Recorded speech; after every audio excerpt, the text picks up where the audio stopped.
ஒரு ஆள் பேசும்போது மற்ற 2 மைக்கும் ஆஃபில் இருக்கும். சரியா? பேசும்போது மட்டும்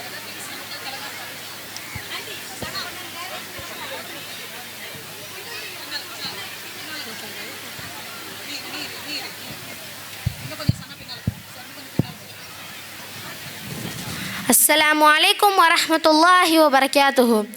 நமக்கு மத்தியில் இன்றைக்கி ஒரு பெரிய போராட்டமே நடக்க போகுது. என்னென்னு கேட்குறீங்களா? எனக்கு வலது பக்கத்தில் இருக்கிறவங்க பாரம்பரிய மருத்துவமே சிறந்ததுன்னு சொல்கிறாங்க. இடது பக்கத்தில் இருக்கிறவங்க நவீன மருத்துவம் தான் பெஸ்ட்டுன்னு சண்டை போடுறாங்க. பாரம்பரிய மருத்துவம்னா என்னங்க? பாரம்பரிய மருத்துவம்னாலே நம்ம ஞாபகம் வர்றது பாட்டி வைத்தியம், சித்த மருத்துவம், ஆயுர்வேத மருத்துவம். இந்த மாதிரியான வைத்திய முறைகளை தான் சிறந்தது, பக்க விளைவுகள் இல்லாததுன்னு சொல்லி போராடுறதுக்கு ஒரு 3 பேர் வந்திருக்காங்க. இவங்களுக்கு அகேன்ஸ்டா என்னங்க பெரிய பாரம்பரிய வைத்தியம், அதெல்லாம் வேஸ்ட்டு, நவீன மருத்துவம் தான் பெஸ்ட்டுன்னு சொல்கிறவங்களும் இருக்காங்க. நம்ம நாட்டில் தொற்று நோய் வந்தப்போ கொத்து கொத்தா மக்கள் இறந்து போனாங்க. அப்போது ஹீரோ மாதிரி வந்து என்ட்ரி கொடுத்தது யார்? நாங்கள் தான். அதாவது நவீன மருத்துவமே சிறந்ததுன்னு பேசுகிறதுக்கு இன்னொரு 3 பேர் வந்திருக்காங்க. இவங்க போட போகிற வாய் சண்டையை சாரி இவங்களுடைய வாதத்தை கேட்க நான் ரெடி. நீங்கள் ரெடியா? சரி, யாருக்கு பக்க விளைவுகள் இல்லாத வெற்றி கிடைக்க போகுதுன்னு பார்க்கலாமா? வாதத்தில் வார்த்தைகள் வெல்லட்டும், வாழ்க்கையில் உண்மை நிலை கொள்ளட்டும். ஆரம்பமாக ஆங்கில மருத்துவமே சிறந்தது என்று அரங்கத்தையே அதிர வைக்க வருகிறாள் ஆமினா மரியம். அஸ்ஸலாமு அலைக்கும் வரஹ்மத்துல்லாஹி வபரகாத்துஹு. நவீனத்தின் வெளிச்சமே நோயின் மீது வச்ச இன்மெழுகு. லப்டப் என்று உயிருக்கு போராடி துடிக்கும் நெஞ்சம் அழைப்பது வைத்தியரை அல்ல, டாக்டரை. நடுவரே, உங்கள்கிட்ட ஒரு கொஸ்டின் கேட்குறேன். ஆரம்பத்திலே கேள்வியா? சரி கேளுமா. உங்களுக்கு திடீர்னு நெஞ்சு வலி வந்துருச்சுன்னு வச்சுப்போம். நெஞ்சு வலியா? பதறாதீங்க நடுவரே, நெஞ்சு வலி வந்துருச்சுன்னு வச்சுக்கோமே. உங்கள் வீட்டில் உள்ளவங்க 108 ஆம்புலன்ஸ்க்கு ஃபோன் பண்ணுவாங்களா, இல்லை கசாயத்தை காய்ச்சுவாங்களா? கண்டிப்பாக ஆம்புலன்ஸுக்கு தாம்மா ஃபோன் பண்ணுவாங்க. ஏன்னா உயிர் முக்கியம்லம்மா. கரெக்டாக சொன்னீங்க நடுவரே. ஏன்னா நீங்கள் புத்திசாலி. ஆடியன்ஸ், நீங்களும் நடுவரை மாதிரி புத்திசாலியா இல்லையா? புத்திசாலி தானே. அப்போ நீங்களும் டாக்டர் தானே போவீங்க. அதனால தான் நான் சொல்கிறேன் நவீன மருத்துவம் தான் சிறந்த மருத்துவம்னு. கொரோனா காலகட்டத்தில் லாக்டவுன் போட்டிருந்தாங்க, ஞாபகம் இருக்கா நடுவரே? நல்ல ஞாபகம் இருக்குது. எனக்கு மட்டும் இல்லை, இங்கே இருக்க எல்லா ஸ்டூடெண்ட்ஸ்க்கும் ஞாபகம் இருக்கும். ஏன்னா அந்த டைமில் தானே ஸ்கூலு லீவு, டெஸ்ட்டு கிடையாது. அது ஒரு அழகிய நிலா காலம். நடுவரே, நீங்கள் ஸ்டூடெண்ட் இல்லை நடுவர், அதை மறந்துடாதீங்க. ஐயோ, அதை வேற ஏமா ஞாபகப்படுத்துகிற? அப்போ நம்மளாம் வீட்டில் இருந்தே வெளியே வர முடியாத ஒரு சூழ்நிலை. இப்போ மெடிக்கல் ஷாப் இருக்குல்ல, மெடிக்கல் ஷாப் அது மட்டும்தான் 24/7 ஹவர்ஸ் ஓப்பன்லேயே இருந்துச்சு. அப்போ எந்த வத்திய கடையும் திறந்தில்லை. அது மட்டுமா, நம்ம MBBS எல்லாம் படித்த டாக்டர்ஸ் என்ன பண்ணாங்க தெரியுமா? அவங்க குடும்பத்தை கூட விட்டுட்டு இந்த கொரோனா நோயில் பாதிக்கக்கூடியவங்களை காப்பாற்றுறதுக்காக அவ்வளோ கஷ்டப்பட்டு போராடினாங்க. இந்த போராட்டத்தில் நிறைய டாக்டர்ஸ் உயிரை கூட இழந்தாங்க. அப்படிப்பட்ட கஷ்டமான சூழ்நிலையில் நம்ம டாக்டர்ஸ் பண்ண அந்த சேவையை உலகமே பாராட்டுச்சு. நடுவரே, உங்களை மாதிரி நம்ம ஆடியன்ஸை கூட நிறைய பேர் கண்ணாடி போட்டிருக்காங்களே, அதுவும் நவீன மருத்துவத்தோட வச்சு தான். ஏன் சொல்கிறேன்னா, அந்த கண்ணாடி கொஞ்சம் கழட்டுங்க, அதில் பாதி பேருக்கு சரியாக தெரியாது. சரி நடுவரே, நிறைய பேர் வேலை தேடி ஃபாரின் கண்ட்ரீஸ்லாம் போகிறாங்க. அங்கே போய் எங்கள் பாட்டி வைத்தியம், பாரம்பரிய வைத்தியம்னு பாட்டு மட்டும்தான் பாட முடியும். அயல் நாடுகளை ஃபாலோ பண்ணுறது நவீன மருத்துவம் தான் நடுவரே. முடிவென்று சொன்னார் மருத்துவர் வந்தார், மீண்டும் ஒரு சுவாசம் பிறந்தது, வாழ்வின் புத்தகம் திறந்தது, நவீன மருத்துவம் என்று மனிதரின் 2ஆம் உயிராம். நடுவரே, இன்கேஸ் ஃபியூச்சரில் உங்களுக்கு நெஞ்சு வலி வந்துச்சுன்னா நீங்கள் டாக்டர் தான் போகணும். ஸோ ஒழுங்கு மரியாதையா நம்ம சைடுக்கு தீர்ப்பு கொடுங்க. ஆகவே இன்றைய காலகட்டத்திற்கு ஏற்றது நவீன மருத்துவம் தான், நவீன மருத்துவம் தான், நவீன மருத்துவம் மட்டும்தான் என்று கூறி பிரிய வருகிறேன். அஸ்ஸலாமு அலைக்கும் வரஹ்மத்துல்லாஹி வபரகாத்துஹு.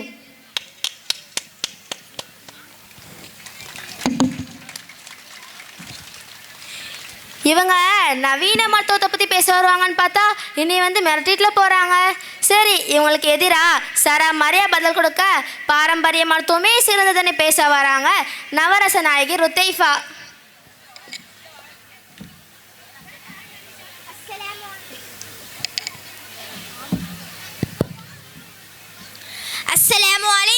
வரஹ்மத்துல்லாஹி வபரகாத்துஹு. மறந்தன வேண்டாமாம் யாக்கைக்கு அருந்தியது அற்றது போற்றுவேன் என்பது வள்ளுவர் கூற்று. இந்த அளவோடு உண்டால் நோயில்லை நிச்சயம் என்று சிறிய குரலோடு என் வாயத்தை தொடங்குகிறேன். நடுவரே, எதிரணியினருக்கு ரொம்ப அறிவாக பேசுகிறதா நினைப்பு. பாவம், நெஞ்சு வலி எப்போ வரும் சொல்லுங்க நடுவரே. நீனே சொல்லுமா. நெஞ்சு வலி வரத்துக்கு நிறைய காரணம் இருக்குது. அதில் ரொம்ப முக்கியமான காரணம் என்ன தெரியுமா? நம்ம அதிகப்படியான கொழுப்பு சத்து நிறைஞ்ச உணவை சாப்பிட்றது தான். எதுக்கு கண்டு சாப்பிட்ணும்? நெஞ்சு வலி வந்து கஷ்டப்படணும். அதுக்கு கொஞ்சம் வாயை கட்டுப்படுத்தணும்.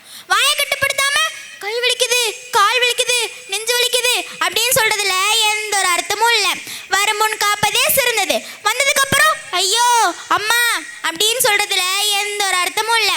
காலையில் வெறும் வயிற்றுல சுக்குத்தூள்ல தேன் கலந்து குடிச்சா அது நம்ம உடம்புல இருக்க சூட்டை தூண்டி கொழுப்பு அப்படியே கரையுமா. இதனால அதிக கொழுப்புனால ஏற்படக்கூடிய நெஞ்சு வலியை நம்ம கண்டிப்பாக தடுக்கலாம். அப்புறம் இன்னொன்று என்னமோ சொன்னாங்களே, அந்த 24/7 மெடிக்கல் ஷாப் நல்லா காமெடி பண்ணிட்டு இருக்காங்க நடுவரே. என்ன காமெடிமா? சொல்கிறேன் நடுவரே. கொரோனா காலத்தில் மக்களால் வீட்டை விட்டே வெளியே போக முடியல. வீட்டை விட்டு வெளியே போனால் தான் இந்த 24/7 மெடிக்கல் ஷாப்புக்கு போக முடியும். அவங்க என்ன பறந்து வந்தா மருந்து தருவாங்க?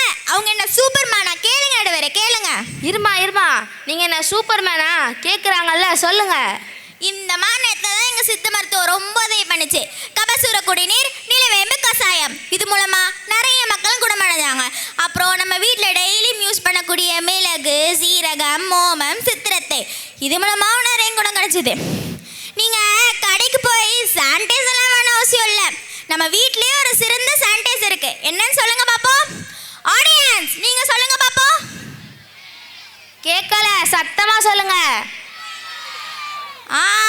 மஞ்சள் ஒரு சிறந்த கிருமி நாசினி. அஞ்சரைப்பெட்டி மருந்து சொல்லுவாங்க, கேள்விப்பட்ட நடுவரே? கேள்விப்பட்டிருக்காமா. அஞ்சரைப்பெட்டி மருந்துனா நம்மளுக்கு ஏற்படக்கூடிய சின்ன சின்ன நோய்களுக்கு வீட்லேயே வைத்தியம் பார்ப்பாங்க. நம்ம டாக்டர் கிட்ட போகணும்னு அவசியமே இல்லை. அப்புறம் ஸ்டூடெண்ட்ஸ், உங்கள் எல்லாத்துக்கும் ஒரு ஃப்ரீ பியூட்டி டிப்ஸ் தரேன். நீங்கள் பார்லருக்கு போய் லட்சமாக செலவு பண்ணணும் அவசியம் இல்லை. ஜீரக தண்ணி குடிச்சா மட்டும் போதும். உங்கள் ஸ்கின் நல்லா தக்கன்னு மினுக்கும். கொளுத்தவனுக்கு கொள்ளு, இளைச்சவனுக்கு எள்ளு. நீங்க குண்டா இருக்கீங்களா? கொள்ளு சாப்பிடுங்க. ஒல்லியா இருக்கீங்களா? எள்ளு சாப்பிடுங்க. அவ்வளவுதான். So simple. மருந்தல்ல, உணவே நம் மருந்து. அறவழி கொண்டு அறிவோடு நாம் வாழ பாரம்பரிய மருத்துவமே சிறந்து கூடவே பெறுகிறேன். வாய்ப்பளித்தவர்களுக்கு ஜஸாக்கல்லாஹ் ஹைரா. அஸ்ஸலாமு அலைக்கும் வரஹ்மத்துல்லாஹி வபரகாத்துஹு.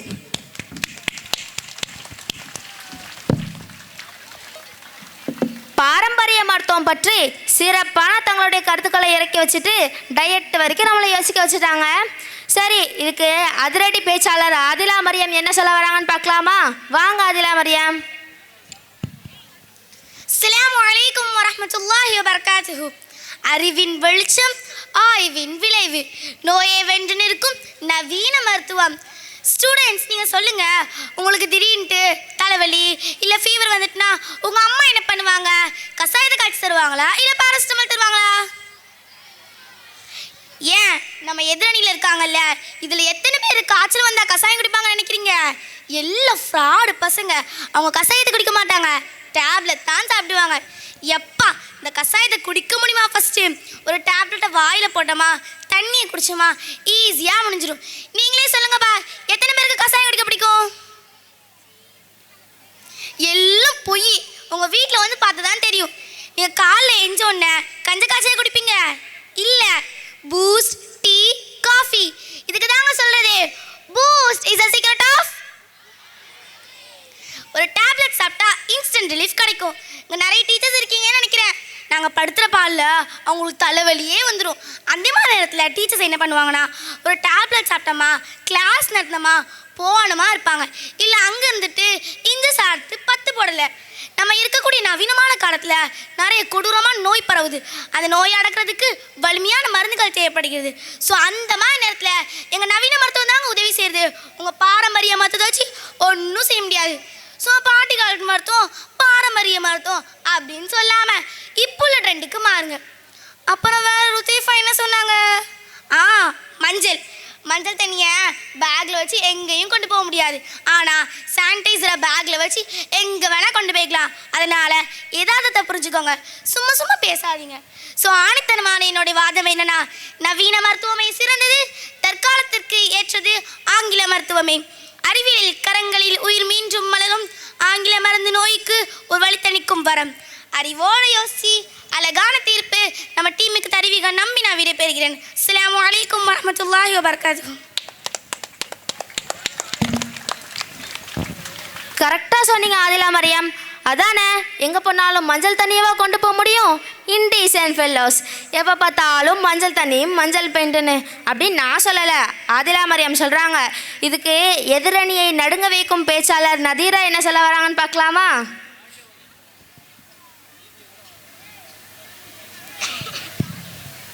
அஸ்ஸலாமு அலைக்கும் வரஹ்மத்துல்லாஹி வபரகாத்துஹு.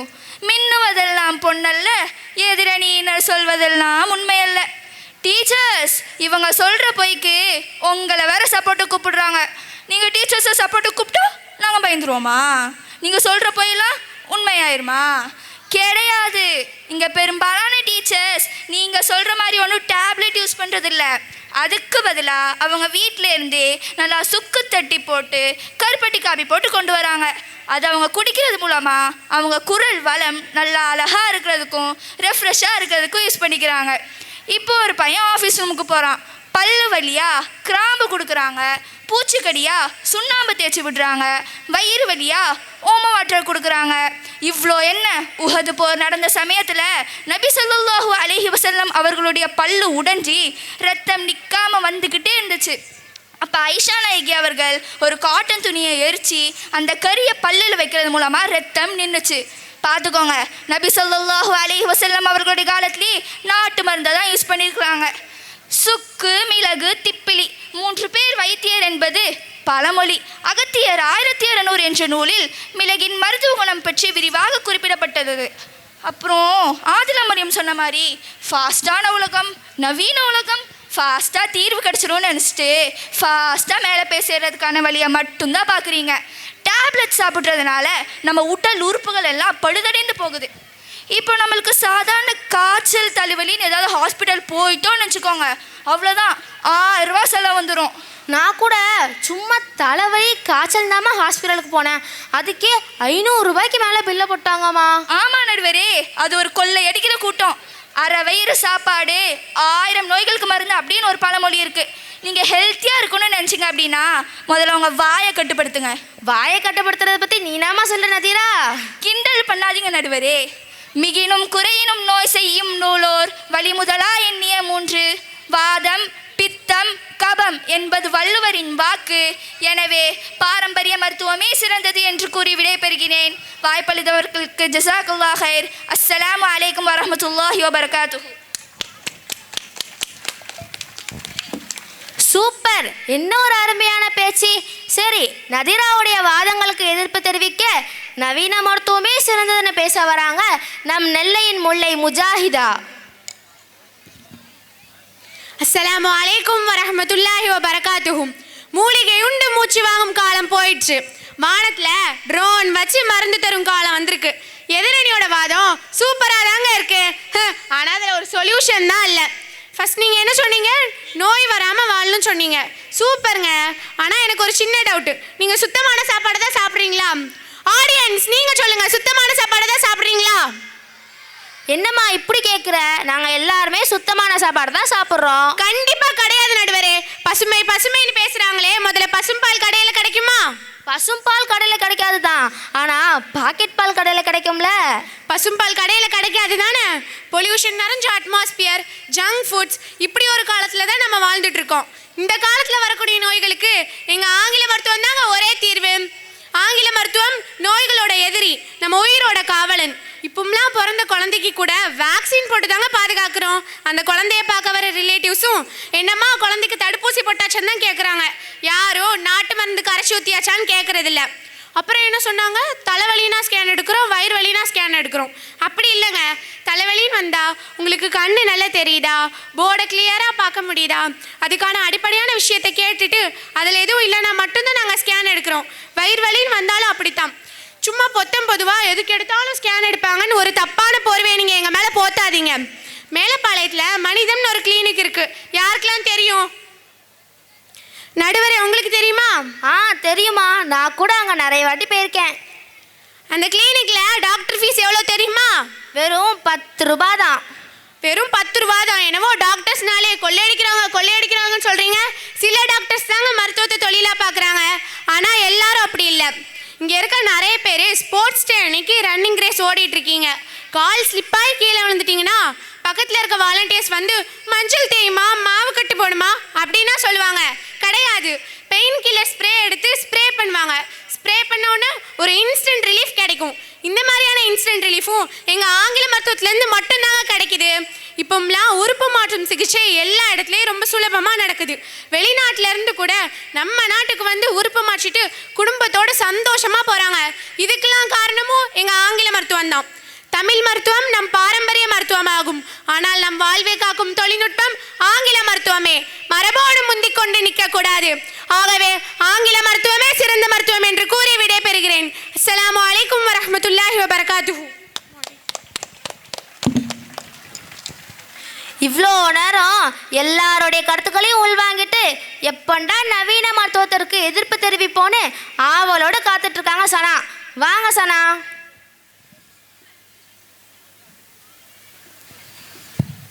அஸ்ஸலாமு அலைக்கும் வரஹ்மத்துல்லாஹி வபரகாத்துஹு. அன்பார்ந்த நடுவரே, சாதாரண சளிக்கே ஸ்கேன் எடுக்கும் எதிரணி நண்பரே, மருந்திலேயே மூழ்கி நெகிழும் பார்வையாளர்களே, தொடக்கமாக ஒரு சின்ன குரலோடு ஆரம்பிக்கிறேன். நோய் நாடி நோய் முதல் நாடி, அது தணிக்கும் வாய் நாடி வாய்ப்பச் செயல். நடுவரே, இந்த குரலோட அர்த்தம் உங்களுக்கு தெரியுமா? சாரி உங்களுக்கு தெரிஞ்சிருக்கும், நீங்கள் பெரிய மனுஷங்க. எதிரணிகளே, உங்களுக்கு இந்த குரலோட அர்த்தம் தெரியுமா? எங்க திருட்டு மொழியை முழிக்கிறத பாருங்க. ஒரு குரலுக்கு அர்த்தம் கேட்டால் தெரிய மாட்டேங்கி, ஆனால் எங்களை குறை சொல்ல மட்டும் நல்லா பாஞ்சி வராங்க. சரி, நானே சொல்கிறேன். முதல்ல உங்களுக்கு என்ன நோயின்னு கண்டுபிடிங்க. ரெண்டாவது, அந்த நோய் எதனால் வந்ததுங்கிறத கண்டுபிடிச்சி அதுக்கான தீர்வை கண்டுபிடிங்க. இதெல்லாம் பிழை இல்லாமல் செய்யணும். இதுதான் இந்த குரலோட அர்த்தம். இது கேட்டால் தெரிய மாட்டேங்கி இவங்களுக்கு. முஜாஹிதா சொன்ன மாதிரி பெயின் கில்லர் ஸ்ப்ரே தான் இன்ஸ்டன்ட் ரிலீஃப் கொடுக்கணும் இல்லைங்க. எங்கள் பாரம்பரிய மருத்துவத்தில் வர்மக்கலை, இந்த வர்மக்கலையை அடிப்பட்டவங்க மேலே செலுத்துறது மூலிமா அவங்களோட 95% வலியை நம்மளால் இன்ஸ்டண்ட்டாக குறைக்க முடியும். ஏன், நம்ம டைம் ஸ்கூல்லேயே ஒரு வர்மக்கலை எக்ஸ்பர்ட் இருக்காங்க. உங்களில் எத்தனை பேருக்கு தெரியும்? தெரியாதா? நம்ம கீதா மேம் தாங்க அது வர்மக்கலை எக்ஸ்பர்ட். மேம், எங்கே இருந்தாலும் ஒரு விசில் அடிச்சிருங்க மேம். அந்த விசில் நாங்கள் ஒன்றும் உங்கள் பெயின் கில்லர் ஸ்ப்ரேயை நம்பி இல்லை. இவங்க சொன்னாங்கல்ல ஆப்ரேஷன்ஸ், ஆர்கன் டிரான்ஸ்பிளான்டேஷன்ஸ்லாம் ஒத்துக்குறோங்க. ஆங்கில மருத்துவத்தில் அறுவை சிகிச்சைகள்லாம் ரொம்ப வெற்றிகரமாக தான் போயிட்டுருக்கு. அதுக்குன்னு அது எங்ககிட்ட இல்லை நீங்கள் சொல்லக்கூடாது. அந்த காலத்தில் மீனவர்களுக்கு சுறா தாக்கிட்டுனா மீன் வலையோட நரம்பு வச்சு அறுவை சிகிச்சை பண்ணுவாங்க நம்ம தமிழ் மருத்துவத்தில்.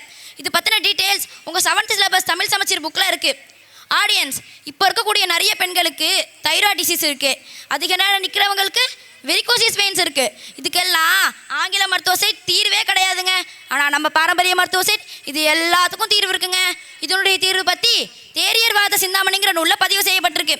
அது மட்டும் இல்லை, மரணத்தை தவிர மற்ற எல்லா நோய்க்கும் சிறந்த அருமருந்துனா அது கருஞ்சீரகம்னு நபி ஸல்லல்லாஹு அலைஹி வஸல்லம் அவங்க சொல்லியிருக்காங்க. இதை தவிர வேற என்னங்க வேணும் உங்களுக்கு? உங்கள் ஆங்கில மருத்துவத்தில் டோசேஜ்னு சொல்லுவீங்கள்ல, அந்த டோசேஜே எங்கள் பாரம்பரிய மருத்துவத்திலேருந்து தான் வந்தது. எப்படின்னா, நபி ஸல்லல்லாஹு அலைஹி வஸல்லம் அவங்கள்ட்ட வந்து ஒரு சஹாபா வயிற்றுப்போக்குக்கு சிறந்த மருந்து கேட்கும்போது ரசூல்லா முதல் தடவை தேன் குடிங்கன்னு சொன்னாங்க, 2வது தடவை தேன் குடிங்கன்னு சொன்னாங்க, 3வது தடவையும் தேன் குடிங்கன்னு தான் சொன்னாங்க. இதுலேருந்தே உங்களுக்கு புரிஞ்சிருக்கும் டோசேஜ் எங்கள் பாரம்பரிய மருத்துவத்திலேருந்து தான் வந்ததுங்கிறது. ஆங்கில மருத்துவத்தில் எந்த ஒரு நோய்க்கும் நிரந்தர தீர்வே கிடையாதுங்க. ஆனால் நிரந்தர தீர்வு தரக்கூடிய ஒரு மருத்துவம்னா அது நம்ம பாரம்பரிய மருத்துவம் மட்டும்தாங்க. முடிவாக, மரபை மறந்தவர்கள் மருந்தில் மூழ்குவார்கள், மரபை மரமாய் வளர்த்தவர்கள் வாழ்வின் அர்த்தத்தை உணர்வார்கள். பாரம்பரிய மருத்துவமே உண்மையான மருத்துவம் என்று கூறி நான் விடைபெறுகிறேன். வாய்ப்பளித்ததற்கு ஜஸாக்கல்லாஹ் ஹைர். அஸ்ஸலாமு அலைக்கும் வரஹ்மத்துல்லாஹி வபரகாத்துஹு. மரபை மறந்துடாதீங்கப்பா, அதை மரமாக நட்டி வைங்கன்னு சனா சொல்லியிருக்காங்க. முதல்ல நம்ம பட்டிமன்றத்தில் வந்து கலந்துக்கிட்டோம் எல்லாத்துக்கும் ஜஸாக்கல்லா. வேறு இல்லாத மரம் வாழாது, கிளை இல்லாத மரம் வளராது. ஒன்று வேறு, இன்னொன்று கிளை, ரெண்டும் சேர்ந்தாதான் ஆரோக்கியமான மரம். பாரம்பரிய மருத்துவம் நமக்கு ஆரோக்கியமான நீண்ட வாழ்வை தருது. நவீன மருத்துவம் அவசரத்தில் உயிரை காப்பாற்றுது. ஒன்று வாழ வைக்குது, இன்னொன்று உயிரை காப்பாற்றுது. தடுப்புக்கு பாரம்பரிய மருத்துவம், தீர்வுக்கு நவீன மருத்துவம் என்பதே இன்றைய சூழ்நிலைக்கு சரியான அணுகுமுறையாகும். அதனால் இது சிறந்தது அது சிறந்தது அப்படின்றத விட தேவைக்கேற்ற நேரத்தில் தேவையான மருத்துவத்தை தேர்ந்தெடுப்பது ஒரு அறிவுள்ள சமுதாயத்தின் அடையாளம். எனவே இன்றைய சூழ்நிலைக்கு ஏற்றது நவீன மருத்துவம் மற்றும் பாரம்பரிய மருத்துவம் இரண்டும் இணைந்தால்தான் நாம் இனிமையான முழுமையான ஆரோக்கியமான வாழ்க்கையை வாழ முடியும் என்று இருவருக்கும் பொதுவான தீர்ப்பை கூடி விடைபெறுகிறேன். வாய்ப்பளித்தவர்களுக்கு ஜஸாக்கல்லாஹ் ஹைர். அஸ்ஸலாமு அலைக்கும் வரஹ்மத்துல்லாஹி வபரகாத்துஹு. அருமை அருமை. இயற்கை மருத்துவமா நவீன மருத்துவமா என காரசாரமாக விவாதித்து நம் அறிவுக்கு புலப்படும் வகையில் சிறப்பு தீர்ப்பு வழங்கி சிறப்பித்த 6ஆம் 8ஆம் மற்றும் 9ஆம் வகுப்பு மாணவியர் குழுவினருக்கு பாராட்டுகள் மற்றும் நன்றிகள். We hope this performance helped you all understand the balance between ancient knowledge and modern medicine, old wisdom and new science together for a healthier world.